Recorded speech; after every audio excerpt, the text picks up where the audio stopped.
మిలారేపా తన అమ్మ చెప్పిన మాటను అనుసరిస్తూ తాంత్రిక విద్య నేర్చుకోవాలని అనుకున్నాడు. దీనికోసం అతను ఒక గురువును కూడా సంప్రదించాడు. అతన్ని చివరికి యంగ్టో అనే వ్యక్తి దగ్గరికి చేరుకున్నాడు. అతను ఒక భయంకరమైన తాంత్రికుడు. ప్రజలు కూడా ఇతనుకున్న శక్తుల గురించి ఎప్పుడూ చర్చించుకుంటూనే ఉండేవారు. యంగ్టో సాయంతో మిలారెప్పా ఎన్నో తాంత్రిక విద్యలు నేర్చుకున్నాడు. అతను తన పిన్ని బాబాయిలపైన పగ తీర్చుకోవడమే జీవిత లక్ష్యంగా పెట్టుకున్నాడు. మెల్లగా అతను మృత్యుమంత్రాన్ని కూడా నేర్చుకున్నాడు. ఈ మంత్రం సాయంతో శత్రువుల ముందుకు వెళ్లకుండా కూడా వాళ్లని చంపవచ్చు. దీంతోపాటు మిలారెప్పా ప్రాకృతిక శక్తులను నియంత్రించడం కూడా నేర్చుకున్నాడు. ముఖ్యంగా వడగండ్ల వర్షాన్ని సృష్టించడం కూడా నేర్చుకున్నాడు. ఈ విద్యని అతను తన పిన్ని ఇంకా బాబాయ్ ఊర్లో ప్రయోగించాడు. కానీ భారీ వడగండ్ల వాన పడడంతో పొలాలన్నీ పూర్తిగా ధ్వంసమైపోయాయి.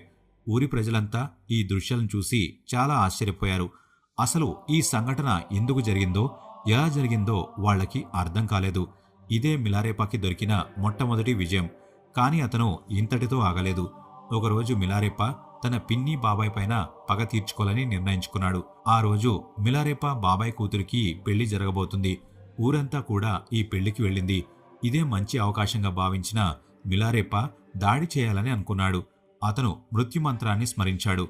ఒక్కసారిగా పాములు, తేళ్లు, ఎన్నో భయంకరమైన జంతువులు పెళ్లి జరిగే ప్రదేశానికి వచ్చేశాయి. ఒక్కసారిగా ఇంటి పైకప్పు కూడా విరిగిపోయింది.